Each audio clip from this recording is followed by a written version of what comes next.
সম্মানীয় দর্শক বন্ধুগণ, পশ্চিমবঙ্গ সরকারের তরফ থেকে খুব শীঘ্র কৃষক বন্ধু প্রকল্পের আর্থিক সাহায্য দেওয়া হবে বলে খবর। এর আগে গুরুত্বপূর্ণ আপডেট উঠে এসেছে কৃষকদের জন্য। এবার থেকে কৃষক বন্ধু প্রকল্পে টাকা দেওয়ার যে নিয়ম, সেই নিয়ম পরিবর্তন করার পথে কৃষি দপ্তর। কৃষি দপ্তরের তরফ থেকে গুরুত্বপূর্ণ আপডেট উঠে এসেছে। জানা যাচ্ছে এবার থেকে কৃষক বন্ধু প্রকল্পে টাকা দেওয়া হবে আধার নাম্বারকে কেন্দ্র করে। অর্থাৎ আপনারা জানেন, কেন্দ্র সরকারের বিভিন্ন প্রকল্পে ডিবিটির মাধ্যমে যেরূপভাবে টাকা সরাসরি দেওয়া হয়, সেরকম আধারকে কেন্দ্র করে ডিবিটির মাধ্যমে টাকা দেওয়া হবে বলে খবর। এছাড়া জেলায় জেলায় শুরু হচ্ছে শিবির। এই শিবিরগুলিতে কৃষকদের নিজের আধার কার্ডের যে তথ্য, সেই তথ্য জমা দিতে হবে। অর্থাৎ কৃষক বন্ধু প্রকল্পের সঙ্গে আধার কার্ডের নাম্বার সংযুক্ত করতে হবে। সেই সংক্রান্ত গুরুত্বপূর্ণ আপডেটও আপনাদের এই ভিডিওতে দেওয়া হবে। এর আগে অনুরোধ, চ্যানেলে নতুন হয়ে থাকলে ছোট্ট চ্যানেলটি সাবস্ক্রাইব করে নোটিফিকেশন অল করে রাখতে ভুলবেন না।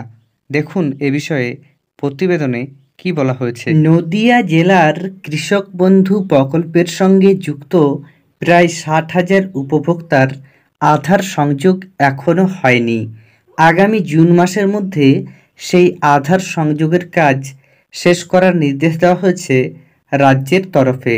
সেই মতো জেলার বিভিন্ন ব্লকে মেগা শিবির করে জোর কদমে উপভোক্তাদের আধার নম্বর সংযোগ করা হচ্ছে। যাদের অতীতে আধার সংযোগ করানো হয়নি, তাদের জন্যই এই শিবির করা হচ্ছে। কারণ চলতি বছর থেকেই কৃষক বন্ধু প্রকল্পে চাষিদের প্রাপ্য টাকা আধার নম্বরে নির্ভর করেই পাঠানো হবে বলে কৃষি দপ্তর সূত্রে জানা গিয়েছে। তবে এই কর্মসূচিতে বাদ সাধছে সার্ভার ডাউনের সমস্যা। সম্প্রতি আধার সংযোগের এই কাজে বেশ কয়েকদিন সার্ভার ডাউন থাকার ফলে কাজ এগোয়নি। নদিয়া জেলার কৃষি উপ অধিকর্তা জয়দেব মজুমদার বলেন, আমাদের জেলায় কৃষক বন্ধু প্রকল্পে এখনও 57,000 উপভোক্তার আধার সংযোগ করা হবে। তার জন্য বিভিন্ন জায়গায় শিবির করে এই কাজ করা হচ্ছে। খুব শীঘ্রই আমাদের জেলায় 100% উপভোক্তার আধার সংযোগ কাজ সম্পূর্ণ হবে। জেলার কৃষক বন্ধু প্রকল্প 6 লক্ষের বেশি চাষি রয়েছেন। এই প্রকল্পের চাষিদের জন্য মোটা অঙ্কের টাকা প্রতি বছর বরাদ্দ করা হয় রাজ্য সরকারের তরফ থেকে। কৃষক বন্ধুর আর্থিক সহায়তা প্রকল্পের আওতায় চাষিদের নিজস্ব 1 একর বা তার অধিক চাষযোগ্য জমি থাকলে বার্ষিক ভাতা হিসাবে বছরে 2 দফায় 10,000 টাকা দেওয়া হয়। আর 1 একরের কম চাষযোগ্য জমি থাকলে বার্ষিক 5,000 টাকা ভাতা হিসাবে 2 দফায় দেওয়া হয় চাষিদের।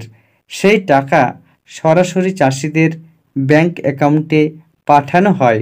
2019 সাল থেকে 2022 সাল পর্যন্ত কৃষক বন্ধুর উপভোক্তাদের আধার সংযোগ করার ব্যবস্থা ছিল না।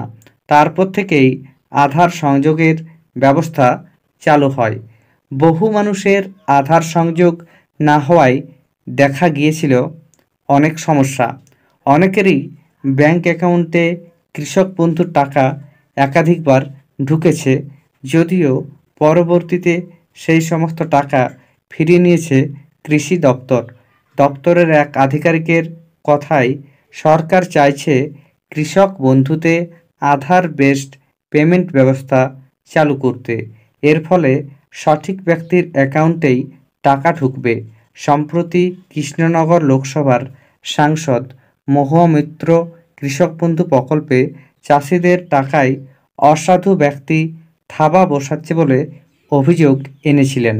উপভোক্তাকে সরাসরি টাকা পাইয়ে দেওয়ার নামে তোলা আদায় করা হচ্ছে বলে তিনি অভিযোগ করেন।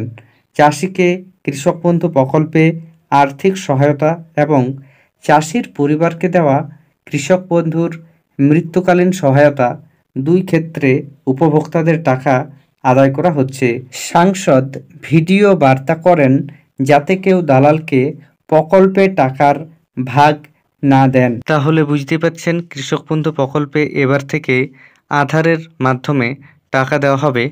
তাই প্রত্যেকটি কৃষকের অবশ্যই নিজের আধার নাম্বার কৃষক বন্ধু প্রকল্পের সঙ্গে সংযুক্ত করা দরকার।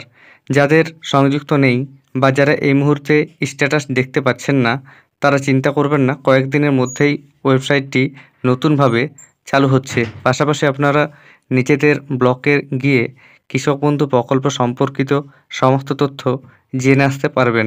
ধন্যবাদ।